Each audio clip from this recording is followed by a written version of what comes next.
Aló, aló, aló, aló. Buenos días a todos. ¿Cómo están? ¿Me permiten decirles feliz año? ¿Todavía se vale? Con muchos de ustedes no nos hemos visto personalmente. Feliz año, se vale hasta el 29 de febrero de este año, ¿cierto? Feliz año. De verdad, es una alegría estar aquí. Mi familia y yo estuvimos aprovechando el tiempo de comienzo de año para hacer un viaje muy especial, la visita de Sara a su país natal, Guatemala. Y allá no solamente pudimos mostrarle las bellezas de su país, sino pudimos visitar a la iglesia que nos recibió, que nos permitió el Señor servir durante 3 años. Y eso fue algo maravilloso, espectacular, no solamente para Pili y para mí regresar, sino también para Sarita. Mucha gente llegaba y la saludaba y le decía, Sarita, ¿te acuerdas de mí? Y ella, no. Ella salió de allá cuando tenía 1 año y medio y recibir el amor de muchas personas que la vieron nacer fue muy especial. Entonces, permítanme de nuevo decirles feliz año y es una alegría poder estar aquí en nuestra Confra Unicentro. Esta serie es muy especial, una lista de deseos, una lista de 4 cosas. Podríamos hacerla mucho más amplia, mucho más grande, quisiéramos llenar la lista de deseos del equipo pastoral para toda la iglesia, para todos nosotros, con los cuales, si llenamos el 2024 con estos deseos, si hacemos un checklist y poco a poco vamos poniendo el chulito en estos deseos, seguramente vamos, como decía Pili, vamos a avanzar en nuestra relación con Dios, vamos a mejorar en nuestra vida de fe, vamos a tener mucho mejor experiencia en la vida de comunidad de iglesia y pues es un desafío, una lucha para todos poder avanzar en este sentido. Y no sé si recuerdan, pero vamos a hacer el repaso. El primer deseo, ¿cuál fue? Obediencia, un valiente acto de obediencia, un valiente acto de obediencia.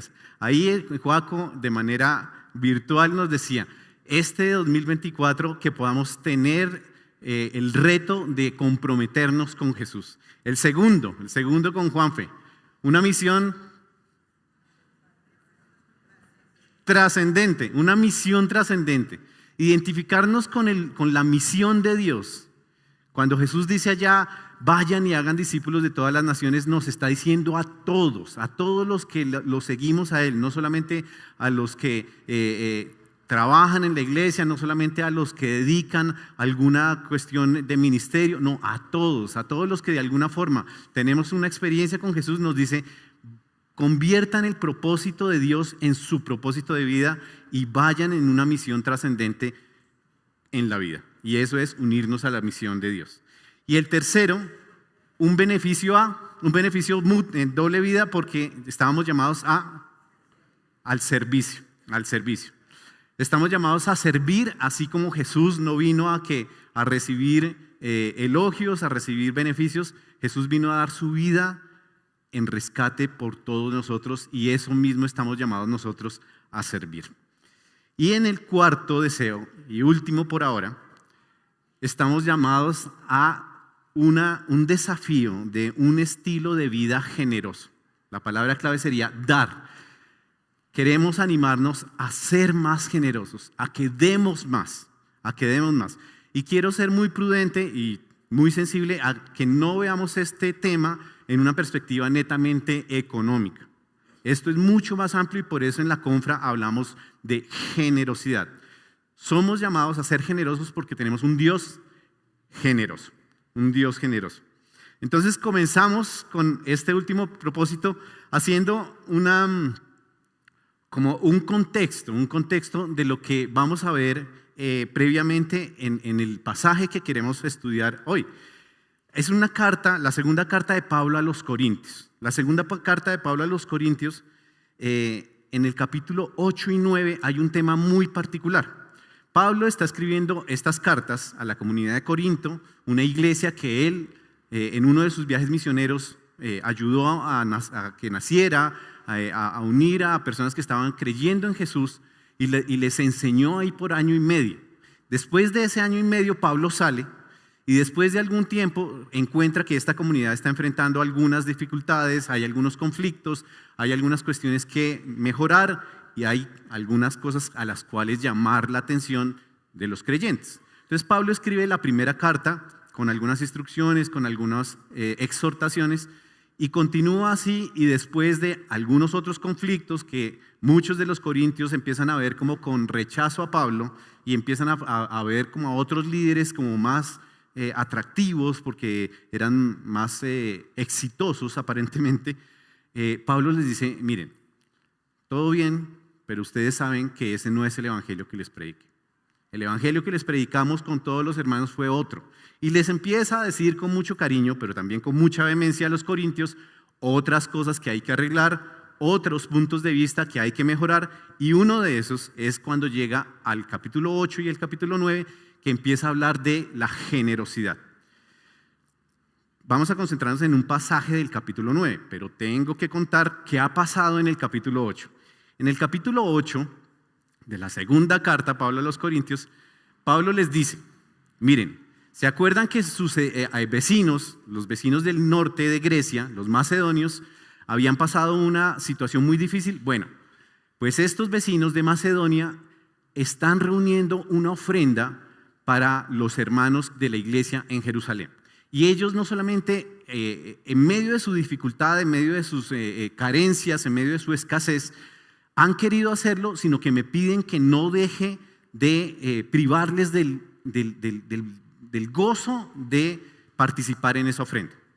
Y entonces les recuerda a los corintios que ellos mismos han sido generosos, pero que, y en un tono muy sutil, un poquito de sarcasmo, les dice, pero les escribo para que no se les olvide.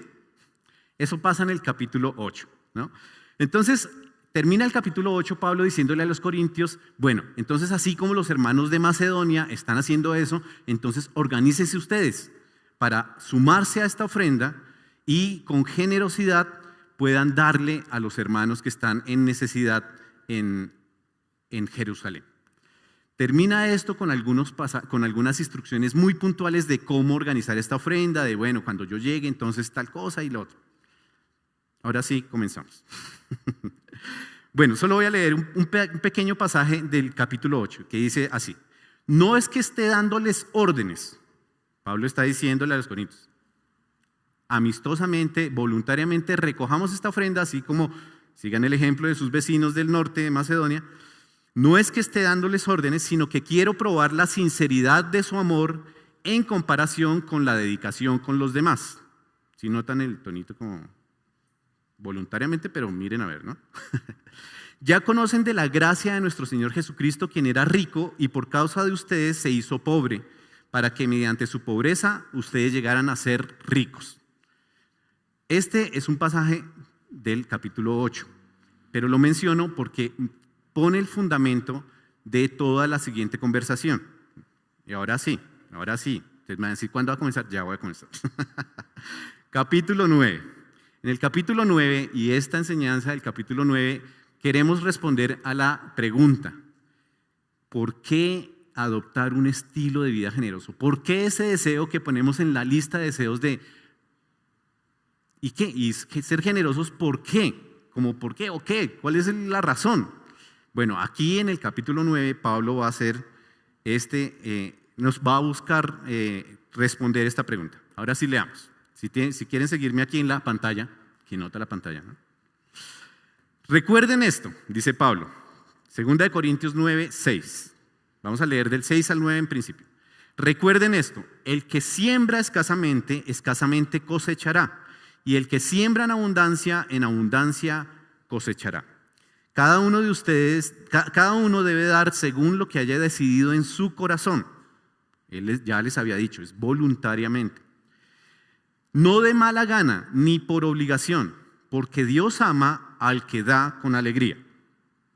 Y Dios puede hacer que toda gracia abunde para ustedes, de manera que siempre, en toda circunstancia, tengan todo lo necesario y toda buena obra abunde en ustedes, como está escrito. Repartió sus bienes entre los pobres, su justicia permanece para siempre. Este es el primer segmento de esta sección. Y aquí Pablo está diciendo varias cosas, pero quiero que veamos que de alguna forma podemos empezar a responder nuestra pregunta de por qué tener un estilo, por qué adoptar un estilo de vida generoso. Y es la primera razón que quisiera que viéramos es porque al tener una vida de estilo generoso, el que da comprende, puede entender, puede comprender en su corazón la bendición de Dios. Cuando damos, podemos comprender la bendición de Dios. Uno dice, pero ¿cómo así? ¿Solo cuando damos? No.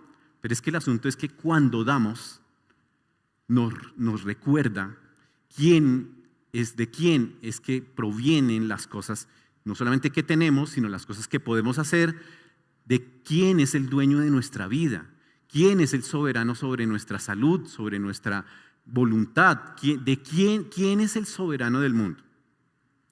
Y quiero que tengamos mucho cuidado porque este texto puede ser muy mal entendido y ha sido muy mal interpretado.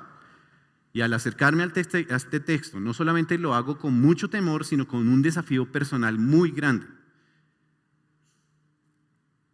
Que el Señor nos siga hablando, porque cuando damos, estamos reconociendo quién es el dueño de las cosas que tengo, de las cosas que puedo hacer, de las cosas que el Señor me ha dado. Y decía que este texto puede ser muy mal entendido porque la primera parte, por ejemplo, ¿a qué les suena eso? El que siembra escasamente, escasamente cosechará, y el que siembra en abundancia cosechará. Eso no les suena como a veces en algunos mensajes, en algunas comunidades que dice, siembra y tendrás una gran cosecha. Y vamos a ver que Pablo advierte que ese no es el principio, que el principio no es una transacción bancaria, como si estuviéramos dándole un CDT al banco de Dios y diciendo, bueno, yo veré, ¿no? Dentro de un mes yo vengo por mi CDT con intereses y demás, porque mire, el CDT es grande, ¿no? No, este no es el asunto. Aquí no podemos ni medianamente pretender confundir que el principio de generosidad de Dios es una transacción en donde yo invierto y Él me responde. La persona generosa comprende que Dios es soberano, que todo lo que tenemos proviene de Él y es de Él. Si hemos recibido el amor de Dios para comprender su gracia y su amor, ¿en dónde están expresadas en la mayor dimensión? En Jesucristo. Todos nosotros, cada uno de nosotros, sin importar la experiencia que tengamos con Jesús, ¿no? Sin importar si lo conocimos hace 30, 40 años, o si lo conocimos ayer, o si hasta ahora lo estamos conociendo, vamos y necesitamos entender que el amor de Dios se expresa de forma gratuita y sin condiciones en la persona de Jesucristo. Y que todo lo que podemos tener y hacer, que su salvación, que su redención, que su rescate por nosotros de la muerte del pecado, no es porque nosotros hayamos hecho méritos o porque nosotros nos portemos bien o porque nosotros dejemos cierta conducta. Es por gracia, y la gracia no tiene precio que nosotros podamos pagar. Sí tiene un precio. Ahora más adelante vamos a ver cuál es ese precio. Pero no, ese precio no lo podemos pagar nosotros. Cuando adoptamos un estilo de vida generoso, lo hacemos por esa gracia de Dios, porque entendemos que lo que hemos recibido de Él no lo podemos pagar, es gratuito, es inmerecido. Y el dar, por lo tanto, la generosidad y el dar nuestros recursos, el dar nuestro tiempo, el dar nuestro amor, nuestros dones, nuestros talentos, se convierte en una bendición para nosotros porque nos permite recordar de dónde es que la hemos recibido. Y claro, cuando son dones, talentos, tiempo, pues nos cuesta, pero ahí le hacemos. Pero cuando son recursos, cuando es dinero, como que nos duele más, ¿no? Entonces por eso, y personalmente lo digo, no es porque yo no sufra con eso, yo sufro con eso, pero cuando nos cuesta dinero, recursos económicos, entonces ahí decimos, ¿quién es el dueño de esto? ¿Quién? Por eso, cuando damos, nos ayuda a recordar que la bendición viene de Dios y no es para que yo me la quede, no es para que yo la acumule, no es para que yo me vuelva más o tenga más. Veamos un proverbio que dice lo siguiente. Proverbios 11, 24 y 25 dice: unos dan a manos llenas y reciben más de lo que dan. Otros retienen indebidamente sus bienes y acaban en la miseria. El que es generoso prospera. El que reanima a otros será reanimado. Y podríamos buscar y encontrar cómo la generosidad de Dios está en diferentes pasajes de la Biblia, en diferentes contextos. Dios nos recuerda que Él es el soberano, que Él es el dueño de todo, que Él es el creador y sustentador del universo, que Él es el creador y sustentador de nuestra vida. Que si bien dice que vamos a obtener fruto de nuestro trabajo, mucho o poquito, dependiendo de las circunstancias, sí, pero que Él es el que nos da la vida. Que si por su gracia no respiráramos el día de mañana, pues no habría vida, por lo tanto no habría trabajo, por lo tanto no habría recursos, por lo tanto no habría con qué gastarlo, en qué gastarlo, porque es Él. Pablo le está recordando en este pasaje a los corintios que la gracia de Dios supera todas las expectativas humanas. Veamos cuando dice: cada uno debe dar según lo que ha decidido en su corazón, no de mala gana ni por obligación, porque Dios ama al que da con alegría. Esto no es un condicional, esto no dice es que si tú das, Dios te ama. No. Dios te ama incondicionalmente. Lo ha manifestado en Jesucristo. Es por gracia que tú te has reconciliado conmigo. Es por gracia que tú recibes la bendición. Es por gracia que tú debes reconocer que lo que tienes es para mí. Es por gracia que tú puedes gozarte dando con alegría. Pero Pablo es consciente que así como yo, que así como algunos de ustedes, no sé cuántos, pero no voy a mirar a nadie, sufrimos cuando nos toca dar. Y que muchas veces nos olvidamos de darlo con alegría. Y Pablo les está recordando aquí: no lo hagan por obligación, háganlo porque recuerdan, porque está grabado en su corazón quién es el dueño de todo, quién es el que ha dado la bendición. Hay un pasaje en Crónicas, Primera de Crónicas 29, 11 y 12 dice: tuya es, Señor, toda la grandeza, el poder y la gloria, y la victoria y la majestad. En verdad, todo lo que hay en los cielos y en la tierra, tuyo es el dominio, oh Señor. Y tú te exaltas como soberano sobre todo. De ti proceden la riqueza y el honor. Tú reinas sobre todo, y en tu mano están el poder y la fortaleza, y en tu mano está engrandecer y fortalecer a todos. Un recordatorio: tuyo es todo, Señor. Tuyo es todo lo que tengo. Tuyo es todo lo que puedo hacer. Tuyas son las bendiciones que tengo en mi vida. Tuyas son las bendiciones que me permites dar a otros. Y cuando entiendo eso, puedo comprender la bendición de Dios. Sigamos. Pablo sigue diciendo en el verso 10, dice: pues es Dios quien provee la semilla al agricultor y luego el pan para comer. De la misma manera, Él proveerá y aumentará los recursos de ustedes y luego producirá una gran cosecha de generosidad en ustedes. Aquí, por segunda vez en el pasaje, Pablo usa esta ilustración de la agricultura, la siembra y la cosecha. Pero recordemos que no es una transacción bancaria.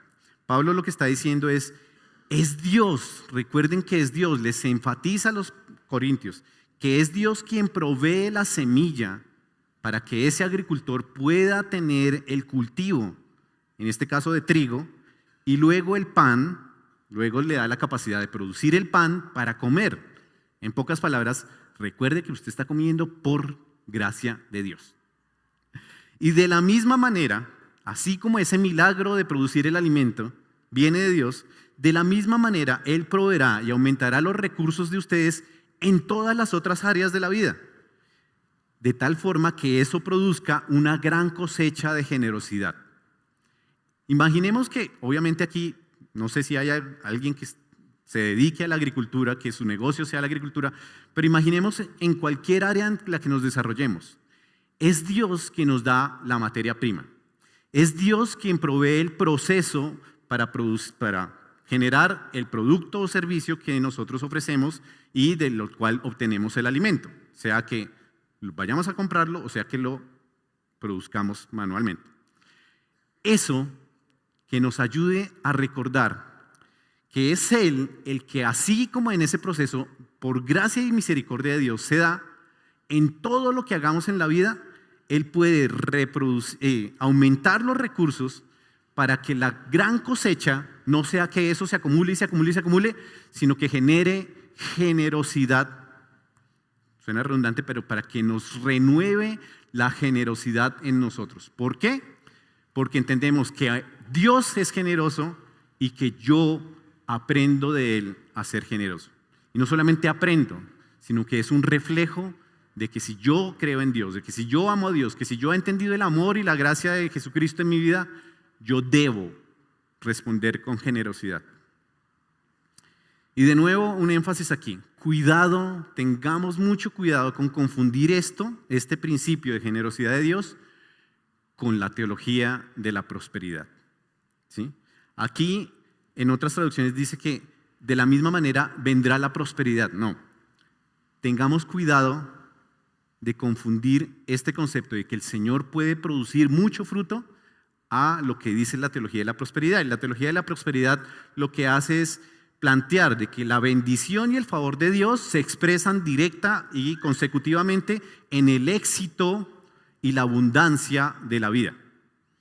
Entonces, si tú no tienes éxito y si tú no tienes abundancia, es porque algo está mal en tu relación con Dios. Y entonces, como no le has invertido a Dios, entonces Dios no te puede responder. Pues porque la tasa de interés con Dios es así. Eso es lo que dice la teología de la prosperidad. Es muy diferente a lo que Pablo está diciendo aquí. Pero desafortunadamente este y otros pasajes se usan para manipular de esta forma la generosidad. La teología de la prosperidad convierte la codicia humana en una supuesta virtud al decorarla con la fe. La teología de la prosperidad nos dice, es que si tú le metes fe a este asunto, si tú inviertes aquí con Dios y le metes fe, entonces eso te va a producir buenos resultados. Si tú te comprometes a tener éxito en la vida, entonces Dios te va a multiplicar el éxito. Y no es eso. No se puede decorar con la fe la codicia que todos tenemos dentro. Y eso es lo que pretende hacer la teología de la prosperidad. Para la teología de la prosperidad el objetivo es mi bienestar, mi orgullo, mi codicia, no la gloria de Dios. Y este es el segundo punto. El segundo punto, al adoptar un estilo de vida generoso conforme al ejemplo, al testimonio de Dios, al dar con generosidad, al adoptar un estilo de vida generoso, Dios es el que recibe la gloria. Dios es el que recibe la gloria. Veamos el siguiente fragmento de nuestro pasaje. Dice Pablo, ustedes serán enriquecidos en todo sentido para que en toda ocasión puedan ser generosos y para que por medio de nosotros la generosidad de ustedes resulte en acciones de gracias a Dios. Es decir, ustedes van a seguir obteniendo la gracia y la bendición de Dios, no solamente para que otros puedan beneficiarse, sino que para que por medio de ese círculo de generosidad, de ese ciclo de generosidad, muchos puedan decirle gracias a Dios.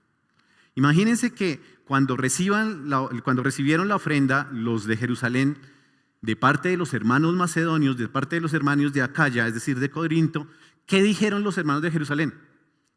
Gracias a Dios por este auxilio, gracias a Dios por esta ofrenda de amor, gracias a Dios por estos recursos que nuestros hermanos allá al otro lado del mar nos enviaron. Dios es grande, Dios no se ha olvidado de nosotros.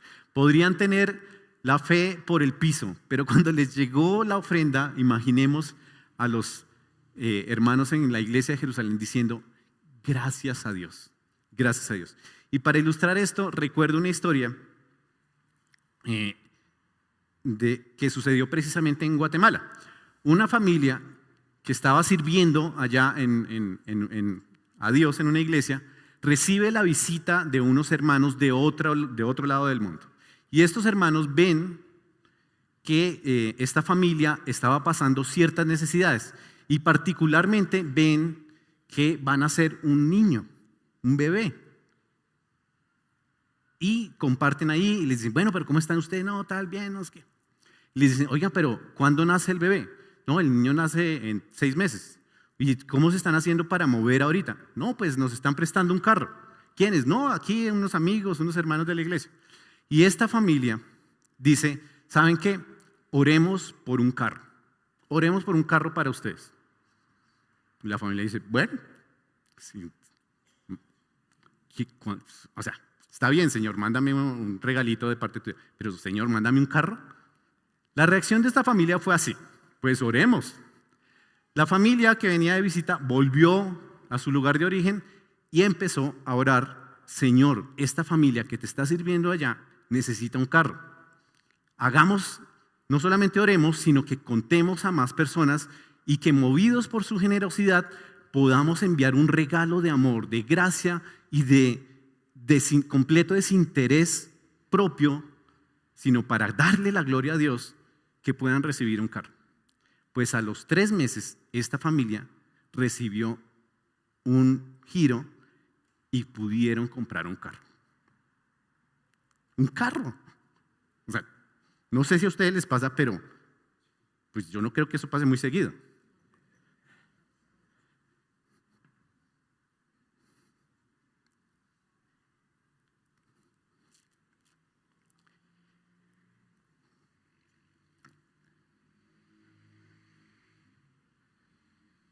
La persona que fue a hacer esa visita y que sintió esa necesidad de la otra familia, que pidió que oraran por lo que estaba viendo, que era pues una evidente necesidad, murió ayer.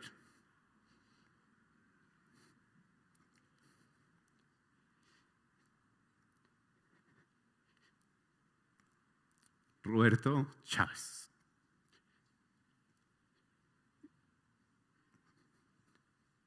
Y la familia que recibió el carro fue la mía. Gracias a Dios por su generosidad. Gracias a Dios por personas como Roberto.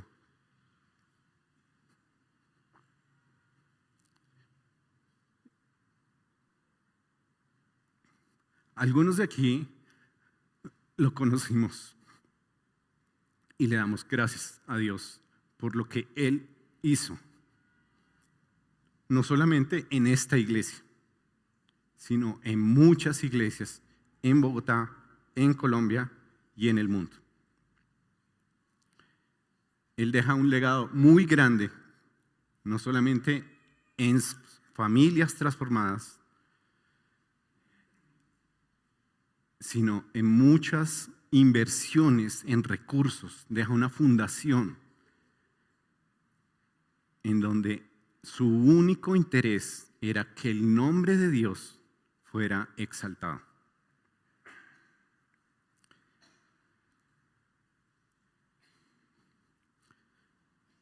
Darle la gloria a Dios.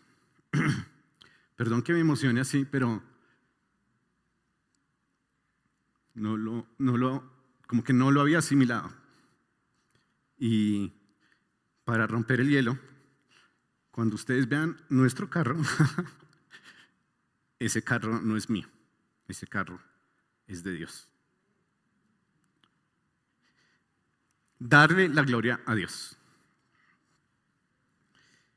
Lo alabaremos a Él al entender que todo lo que somos y todo lo que podemos ser se lo debemos a Él. Muchas personas dirán, gracias a Dios por la generosidad de Él expresada en la generosidad de otros. Porque ¿cómo Dios puede dar esos regalos? ¿Cómo puede Dios suplir la necesidad? ¿Cómo puede Dios dar un mercado sino es a través de las manos de quienes lo conocemos. ¿Cómo es que en un país en donde hay tanta necesidad, muchos necesitan conocer el amor de Dios, pero tienen hambre? ¿Cómo es que en medio de Latinoamérica, habiendo tanta y tanta pobreza, no somos capaces de transformar nuestra sociedad porque distorsionamos el principio de generosidad de Dios? Y muchos tienen poco y pocos tienen mucho. Cuando como seguidores de Jesús comprendemos la generosidad de Dios, no solamente nosotros cambiamos, sino nuestro entorno cambia.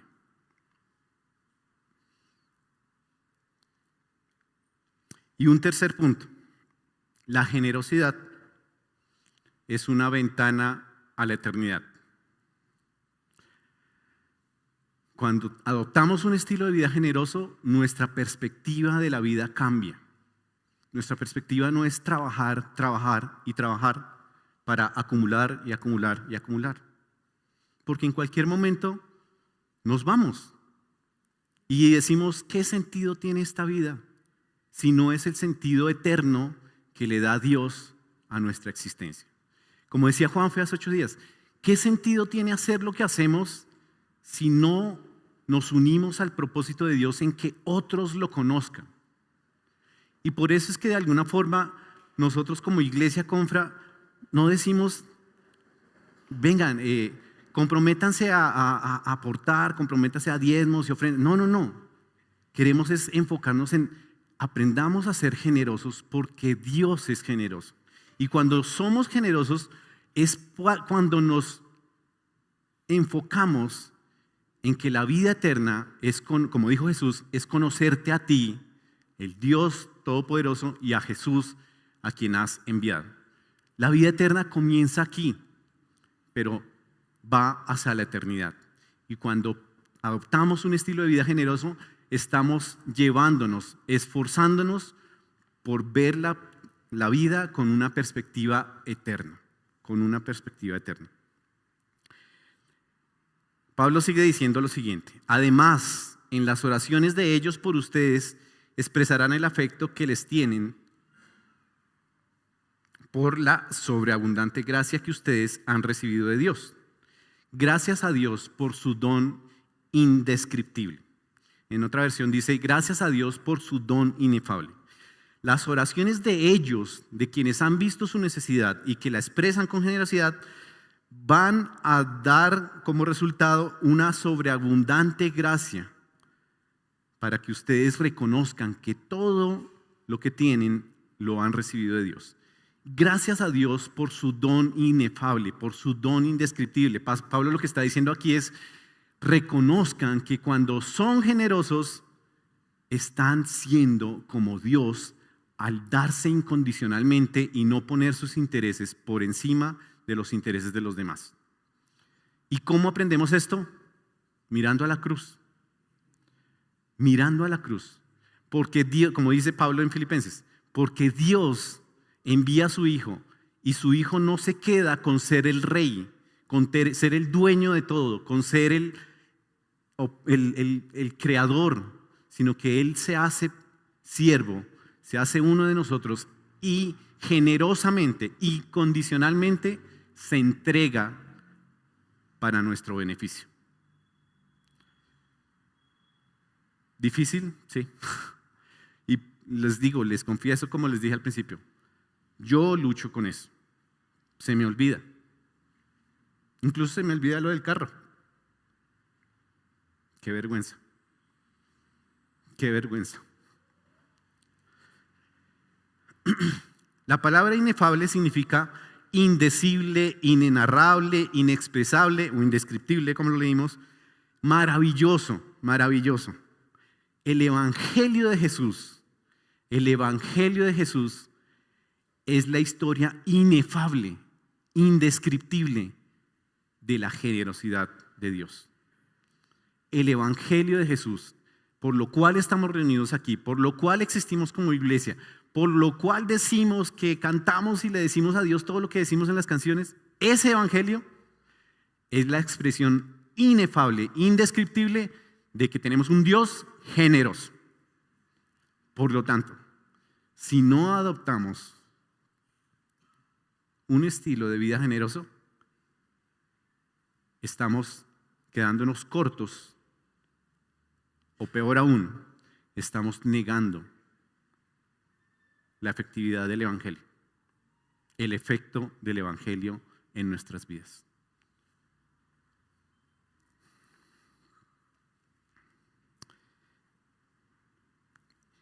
¿Y por qué? ¿Por qué decimos que, y mencionaba antes que nosotros no podemos pagar el precio de ese don inefable? Pero Dios sí lo pagó. Lo pagó por un precio, dice Pablo, y también lo dice Pedro en otro pasaje.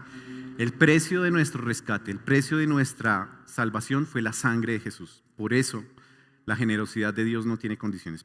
Pedro lo dice en la primera carta, dice: como saben bien, ustedes fueron rescatados de la vida absurda que heredaron de sus antepasados.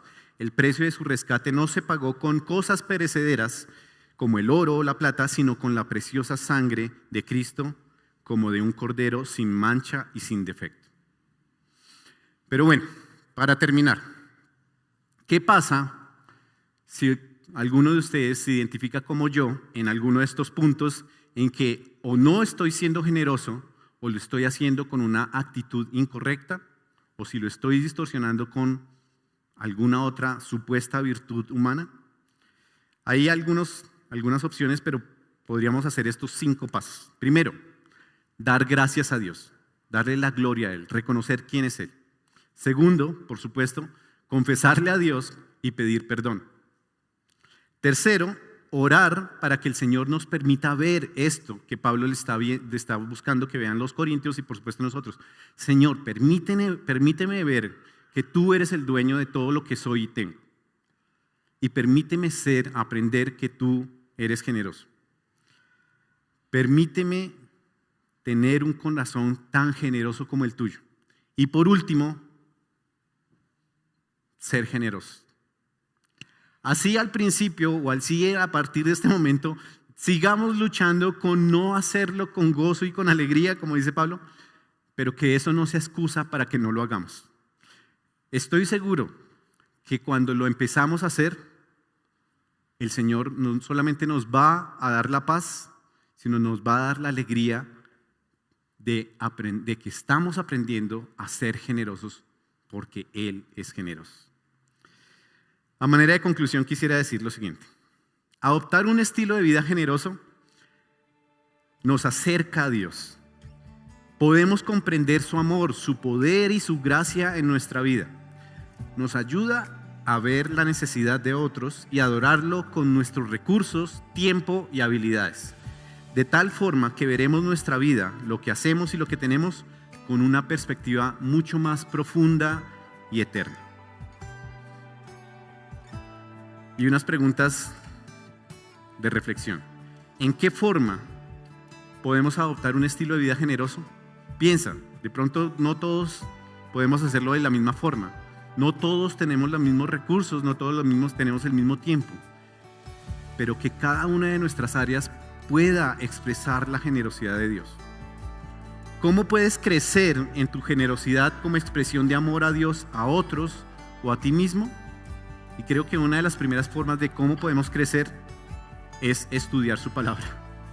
Este pasaje no solamente es de mucho cuidado, sino que es muy profundo y creo que lo hemos pasado por encima muchas veces. ¿Cómo podemos crecer en aprender a ser generosos como Dios?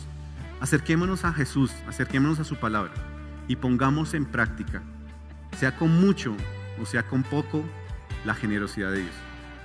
Y una última pregunta. De pronto, alguno de nosotros en este momento está diciendo: